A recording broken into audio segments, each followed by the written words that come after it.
Assalomu alaykum. Hurmatli tomoshabinlar va qadrli kanalimiz obunachilari.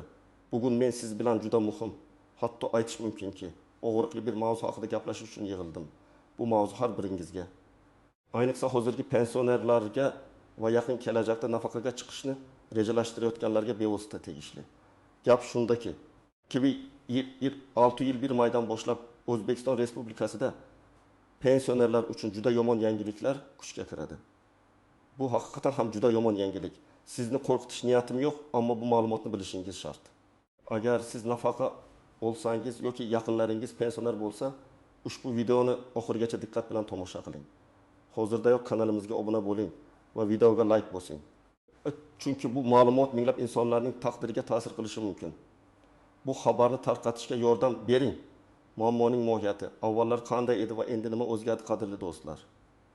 Avvaliga tizim qanday ishlaganini eslab olsak, O'zbekistonda nafaqa tizimi uzoq yillar davomida ma'lum bir tamoyillar asosida faoliyat ko'rsatib kelgan. Asosan nafaqa miqdori shaxsning mehnat stajiga va nafaqaga chiqishdan oldingi maoshi miqdoriga bog'liq edi. Ya'ni siz qancha uzoq ishlagan bo'lsangiz va maoshingiz qancha yuqori bo'lgan bo'lsa, shuncha ko'p nafaqa olishingiz mumkin edi. Mehnat stajini tasdiqlash uchun asosan mehnat daftarchalari, arxiv ma'lumotnomalari va maosh haqidagi hujjatlar asos qilib olingan. Har bir yillik staj va har bir so'm maosh nafaqa hisobida o'z aksini topardi. Bunda ayniqsa 2005 yilgacha bo'lgan davrdagi mehnat staji alohida ahamiyat kasb etardi. O'sha paytdagi tizimlar ba'zi hollarda stajni hisoblashda biroz yumshoqroq yondashuvga ega edi. Masalan, kolxozlardagi ishlarni tasdiqlash yoki ba'zi bir muddatli harbiy xizmatlarni qo'shishda bu jarayon nisbatan sodda va tushunarli edi. Ko'pchilik pensionerlar o'z nafaqalarining qanday hisoblanganini bilishardi va bunga ishongan edilar.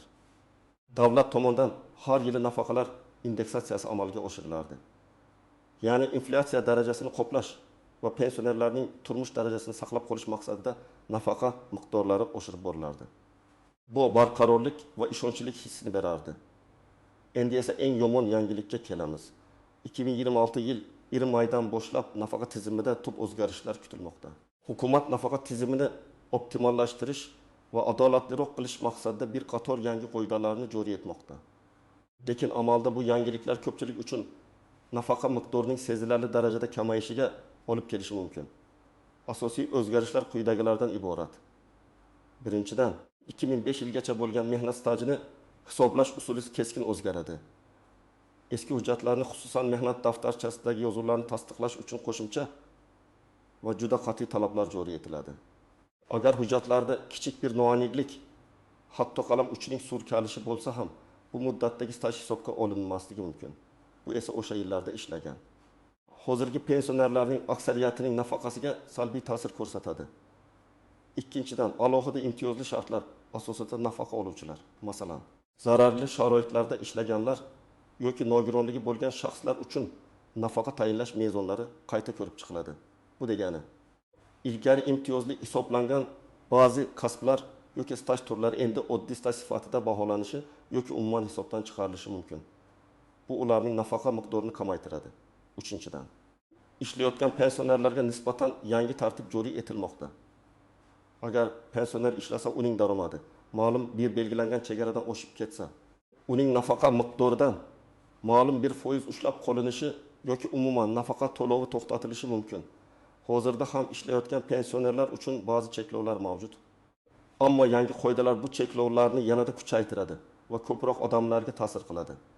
Bu yangiliklar nafaqa tizimida yuzaga keladigan tushunmovchiliklar, byurokratik to'siqlar va eng yomoni ko'plab fuqarolarning nafaqa miqdorining kamayishiga olib kelishini anglatadi.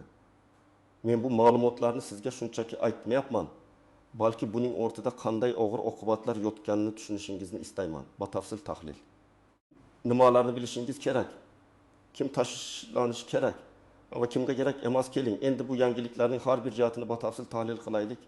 Siz nimalarni bilishingiz kerak? Kimlar ayniqsa tashvishlanishi lozim va kimlar bu o'zgarishlardan unchalik aziyat chekmasligi mumkin? Birinchi va eng muhim o'zgarish bu 2005 yilgacha bo'lgan mehnat stajlash tartibining qat'iylashuvi. Oldinlari agar mehnat daftarchasida yozuv bo'lsa, u staj uchun asos hisoblanardi. Ba'zan hujjatlar yo'qolganda yoki noto'g'ri to'ldirilganda Guvohlarning ko'rsatmalari ham qisman qabul qilinardi. Endi esa bu deyarli mumkin bo'lmaydi. Yangi qoidalarga ko'ra har bir mehnat yili qat'iy ravishda hujjatlar bilan tasdiqlanishi shart. Agar mehnat daftarchasidagi yozuvlar chala o'chirib yozilgan, tamg'a aniq bo'lmasa, korxona nomi o'zgargan bo'lsa-yu, bu haqida tegishli yozuv kiritilmagan bo'lsa yoki korxona tugatilgan bo'lsa, bu stajni tasdiqlash uchun sizdan qo'shimcha hujjatlar talab qilinadi.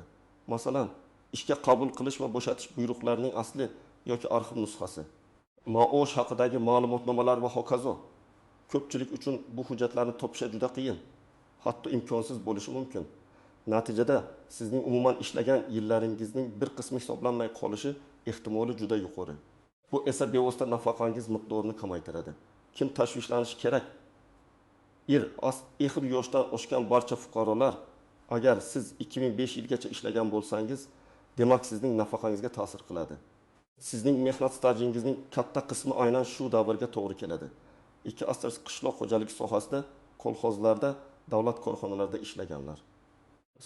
Ayniqsa qishloq joylarda hujjatlashtirish har doim ham to'g'ri va tartibli bo'lmagan. Ko'plab korxonalar o'z faoliyatini to'xtatgan yoki qayta tashkil etilgan, arxivlar buzilgan bo'lishi mumkin. Asr mehnat daftarchasida o'chirishlar, tuzatishlar, tamg'alarning aniq emasligi kabi kamchiliklar mavjud bo'lgan shaxslar hozirdayoq mehnat daftarchangizni tekshirib chiqing. Har qanday shubhali yozuv siz uchun muammoga aylanishi mumkin. Misollar bilan tushuntiraman.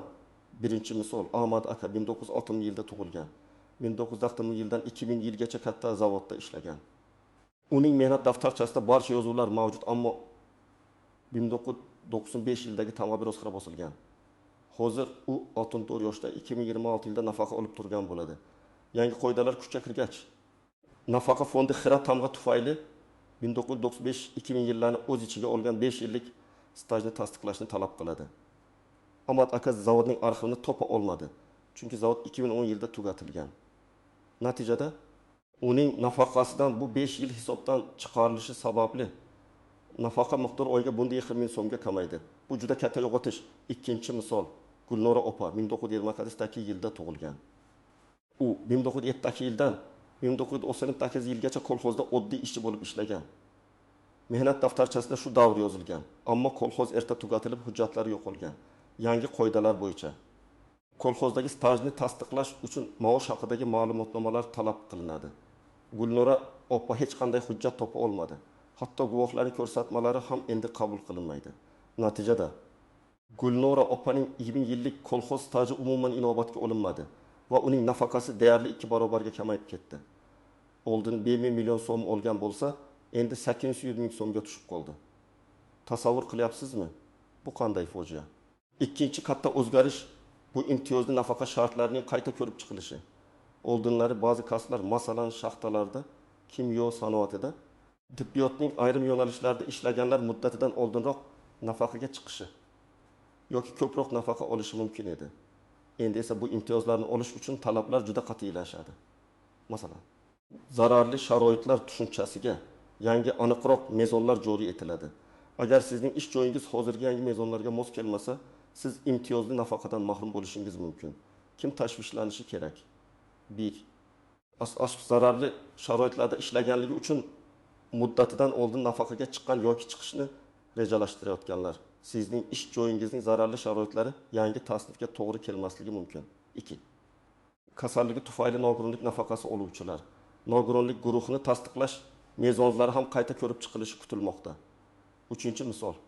Shukur aka 1935 yilda tug'ilgan, kimyo zavodida 20 yil ishlab, muddatidan oldin nafaqaga chiqqan. Yangi qoidalar bo'yicha uning zavodidagi ish sharoitlari o'ta zararli emas, balki shunchaki zararli deb baholandi. Bu esa muddatidan oldin nafaqaga chiqish huquqini bermaydi. Shukur akadan nafaqa to'lovlari to'xtatildi va u qayta ishlashga majbur bo'ldi, chunki yana 5 yil ishlashi kerakligi aytildi. 3-o'zgarish bu ishlayotgan pensionerlar uchun cheklovlarning kuchayishi. Hozirda ham ishlayotgan pensionerlar uchun ba'zi cheklovlar mavjud. Ammo ko'pchilik uchun bu katta muammo emas edi. 2026 yil iyun oydan boshlab, agar siz nafaqa oluvchi bo'lsangiz va rasmiy ish joyingiz bo'lsa, sizning oylik daromadingiz, nafaqa plus ish haqi ma'lum bir chegaradan oshib ketgan taqdirda nafaqangizning bir qismi ushlab qolinishi yoki umuman nafaqa to'lovi to'xtatilishi mumkin. Bu chegaraning miqdori hali aniq belgilanmagan. Ammo ma'lumki, u hozirgi o'rtacha ish haqidan pastroq bo'ladi. Kim tashvishlanishi kerak? Nafaqa olib turib, rasmiy ish joyida ishlayotgan barcha pensionerlar. Sizning umumiy daromadingiz kamayishi mumkin. 2. Asl nafaqa olib, kichik biznes bilan shug'ullanayotgan yoki shaxsiy tomorqasidan daromad olayotganlar. Yangi qoidalar bu turdagi daromadlarni ham hisobga olishni boshlashi mumkin. 4-misol. Zuhra Aya 1955 yilda tug'ilgan. U pensiyada bo'lishiga qaramay, maktabda kutubxonachi bo'lib ishlaydi va oylik 5 million so'm maosh oladi. Uning nafaqasi 3 million so'm, umumiy daromadi 2 million so'm. Yangi qoidalar bo'yicha agar cheklov 2-5 million so'm qilib belgilansa, Zuhra Ayaning nafaqasidan 300 ming so'm ushlab qolinadi. Natijada uning umumiy oylik daromadi 2 million so'mga tushadi, garchi u oldin ko'proq olgan bo'lsa ham. Bu uning oilaviy byudjetiga jiddiy ta'sir qiladi. Kimga tashvishlanish shart emas. Asosan, yangi qoidalar 2005 yildan keyin mehnat faoliyatini boshlagan va hali nafaqaga chiqmagan fuqarolarga unchalik ta'sir qilmasligi mumkin. Chunki ularning mehnat stajlari to'liq elektron tizimda saqlangan va hujjatli isbotlar muammosi kamroq. Ammo baribir nafaqa hisoblash formulasi o'zgarishi ularga ham kelajakda ta'sir qilishi mumkin. Shuningdek, nafaqa bilan yashaydigan va boshqa daromadi bo'lmagan pensionerlar uchun ham bu qoidalar bevosita nafaqa miqdorining kamayishiga olib kelmaydi. Faqat stajni tasdiqlashda muammo bo'lmasa. Lekin men ta'kidlamoqchimanki, bu o'zgarishlar shunchalik keng qamrovliki, deyarli har bir pensioner yoki nafaqaga chiqishga yaqinlashgan shaxs diqqatli bo'lishi shart. Tashvishlanish shart emas degan guruh juda oz bo'ladi. Istisnolar. Tuzoqlar va noaniq nuanslar afsuski, har qanday yangi qonun yoki qoida o'zida turli xil istisnolarni, kutilmagan tuzoqlarni va noaniq nuanslarni saqlashi mumkin. Bu holatda ham shunday. Keling, ularni ko'rib chiqaylik. Istisnolar. Ayni paytda hukumat tomonidan barcha yangi qoidalarga qaramay, ba'zi istisnolar ham ko'rib chiqilmoqda. Masalan, ba'zi ijtimoiy himoyaga muhtoj guruhlar uchun nafaqa miqdorini kamaytirmaslik yoki ularga maxsus imtiyozlar berish masalasi muhokamada. Ammo bu istisnolar juda cheklangan bo'lib, asosan eng kambag'al, yolg'iz keksalar yoki birinchi guruh nogironlari kabi qatlamlarni qamrab olishi mumkin. Lekin bu hali tasdiqlanmagan. Yana bir istisno, agar sizning mehnat tajingiz to'liq elektron tizimda, ya'ni 2005 yildan keyingi davrga to'g'ri kelsa va barcha hujjatlar raqamlashtirilgan bo'lsa, sizning stajingizni tasdiqlashda kamroq muammo yuzaga kelishi mumkin. Ammo bu ham to'liq kafolat emas. Chunki elektron tizimga ma'lumotlarni kiritishda xatolar ham yuz bergan holatlar mavjud. Tuzoqlar va noaniq nuanslar. Asterisk arxivlarining ahvoli ko'plab korxonalar, ayniqsa 90 yillarda va 2000 yillarning boshlarida tugatilgan yoki qayta tashkil etilgan. Ularning arxivlari yomon ahvolda yo'qolgan yoki umuman mavjud emas. Bu holatda stajni tasdiqlash deyarli imkonsiz bo'ladi. Hukumat bu muammoni qanday hal etishni aniq belgilamagan. Ehtimol bu faqat sud orqali hal qilinishi mumkin. Bu esa vaqt va pul talab qiladi. 2. Asrish maosh ma'lumotnomalari. Nafaqa miqdori asosan maoshga bog'liq. Yangi qoidalarda maosh ma'lumotnomalarining haqiqiyligini tekshirish jarayoni kuchaytiriladi. Agar sizda maosh haqida faqat bitta ma'lumotnoma bo'lsa va u eski shaklda berilgan bo'lsa, u qabul qilinmasligi mumkin. Sizdan bank hisob raqamlaridan ko'chirmalar yoki soliq idorasidan tasdiqnoma talab qilinishi mumkin. Bu esa eski davrlar uchun juda murakkab. Uch kasallik varaqalari va bola parvarishi davri. Asterisk ayollar uchun bola parvarishi davri ham stajga qo'shilgan. Endi esa bu davrni tasdiqlash uchun tug'ilganlik haqidagi guvohnomalar, uy daftaridan ko'chirmalar kabi qo'shimcha hujjatlar talab qilinishi mumkin. Agar bu hujjatlar yo'qolgan bo'lsa, bu davr ham stajdan chiqarib tashlanishi ehtimoli bor. 4. Ishlayotgan pensionerlar uchun daromad chegarasining noaniqligi. Hozircha bu chegaraning qancha bo'lishi aniq emas. Bu har oy yoki har yil o'zgarishi mumkin bo'lgan miqdor. Bu pensionerlarga o'z moliyaviy rejalarini tuzishda katta noaniqlik tug'diradi. Masalan, agar sizning maoshingiz cheklangan summadan 1 so'mga ko'p bo'lsa ham, butun nafaqa ushlab qolinishi yoki katta miqdorda kamayishi mumkin. 5. Byurokratiya va navbatlar. Yangi qoidalar kuchga kirgach, nafaqa fondlari va arxivlarda katta navbatlar, tushunmovchiliklar yuzaga kelishi aniq. Hujjatlarni rasmiylashtirish jarayoni juda murakkablashadi va uzoq vaqt talab qiladi. Bu noaniq nüanslar ko'plab pensionerlarni ruhiy va moddiy jihatdan qiynashi mumkin. Ayniqsa yolg'iz yashayotgan yoki sog'lig'i yaxshi bo'lmagan pensionerlar uchun bu juda og'ir sinov bo'ladi. Amaliy maslahatlar: siz nima qilishingiz kerak, qadrli do'stlar? Vahimaga tushmaslik kerak, ammo harakat qilish shart. 2026 yil 20 oyga hali biroz vaqt bor, lekin bu vaqtni behuda o'tkazmaslik kerak. Mana sizga aniq bosqichma-bosqich ko'rsatmalar. Siz nima qilishingiz kerak? Birinchi qadam, hujjatlaringizni to'liq ko'rib chiqing va tartibga keltiring. Hozirning o'zidayoq barcha nafaqa hujjatlaringizni, ayniqsa mehnat daftarchangizni qo'lingizga oling va diqqat bilan o'rganib chiqing. Astish mehnat daftarchasi, undagi har bir yozuvni tekshiring.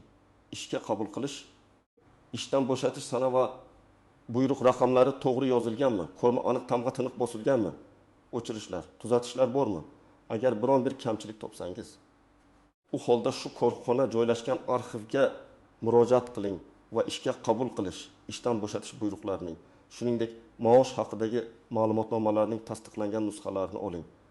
Agar korxona tugatilgan bo'lsa, uning arxivlari qayerga o'tkazilganligini aniqlang. Odatda davlat arxiviga o'tkaziladi. Bu jarayon uzoq vaqt talab qilishi mumkin. Shuning uchun hoziroq boshlang. Ekis, maosh haqidagi ma'lumotnomalar. Astirish: agar sizda maosh haqidagi ma'lumotnomalar eski davlat uchun mavjud bo'lsa, ularni qayta tekshiring. Agar kerak bo'lsa, yangi talablarga mos keladigan shakldagi ma'lumotnomalarni olishga harakat qiling. Bank hisob raqamlaringiz bo'lgan bo'lsa, ulardan ko'chirmalarni olishni ham o'ylab ko'ring. 3 astirish tug'ilganlik haqidagi guvohnomalar va boshqa qo'shimcha hujjatlar. Ayollar uchun bola parvarishi davrini tasdiqlovchi tug'ilganlik haqidagi guvohnomalarni, uy daftaridan ko'chirmalarni ham tayyorlab qo'ying. Barcha hujjatlarning asl nusxalari va ularning tasdiqlangan nusxalarini tayyorlab, alohida papkada saqlang. Ikkinchi qadam, nafaqa fondining hududiy bo'limiga murojaat qiling. Eng to'g'ri yo'l bu nafaqa fondining siz yashayotgan hududiy bo'limiga borish va maslahat olish. Siz o'z vaziyatingizni tushuntiring va hozirgi nafaqangizning hisob kitobini va yangi qoidalar joriy etilganda qanday o'zgarishlar bo'lishi mumkinligini so'rang. 20 astirish murojaat qilish usuli: shaxsan borish.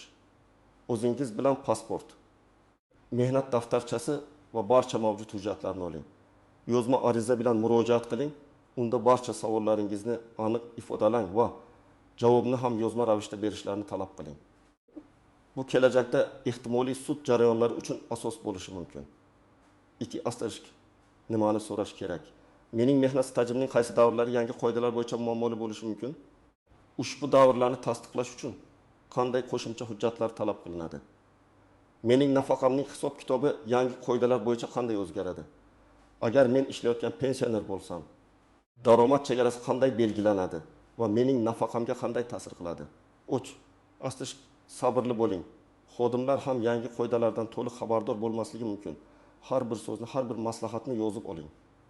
Agar bir joydan qoniqarli javob olmasangiz, yuqori turuvchi tashkilotlarga murojaat qilishdan tortinmang. 3-qadam, huquqiy maslahat oling. Agar sizning vaziyatingiz murakkab bo'lsa yoki nafaqa fondidan aniq javob ololmasangiz, malakali yuristga murojaat qilishni o'ylab ko'ring. Nafaqa masalalariga ixtisoslashgan yuristlar sizga hujjatlarni to'g'ri tayyorlashda, arxivlardan ma'lumot olishda va hatto sud orqali stajni tasdiqlashda yordam berishi mumkin. Bu xarajat talab qiladi, ammo kelajakda nafaqangizning kamayishini oldini olish uchun bu sarmoya bo'lishi mumkin. 4-qadam, jamoatchilik bilan ishlash. Bu muammo faqat sizga tegishli emas. Minglab, balki millionlab insonlar bu yangiliklardan aziyat chekadi.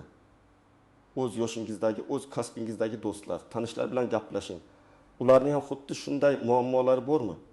Agar birgalikda harakat qilsak, masalan, kollektiv murojaatlar yozsak, bu hukumatning e'tiborini tortishi mumkin. 5-qadam, moliyaviy rejalaringizni qayta ko'rib chiqing.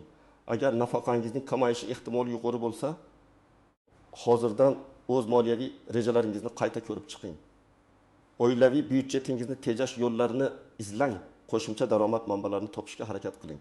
Bu og'ir bo'lishi mumkin, ammo oldindan tayyorgarlik ko'rish kutilmagan vaziyatlarning oldini olishga yordam beradi. Xulosa va yakuniy chorlov. Hurmatli tomoshabinlar, men bugun sizga 2026 yil 20 oydan boshlab kutilayotgan juda yomon yangiliklar haqida batafsil ma'lumot berdim. Afsuski, bu o'zgarishlar nafaqa tizimida keskinlikni keltirib chiqarishi va ko'plab pensionerlarning hayot sifatiga salbiy ta'sir ko'rsatishi mumkin. Eng katta muammolar 2005 yilgacha bo'lgan mehnat stajini tasdiqlashda, imtiyozli nafaqalarni olishda va ishlayotgan pensionerlar uchun daromad cheklovlarida yuzaga keladi. Shuning uchun men sizni harakat qilishga chaqiraman. Hujjatlaringizni hozirdanoq tartibga keltiring. Nafaqa fondining hududiy bo'limlariga murojaat qiling. Kerak bo'lsa yuridik maslahat oling.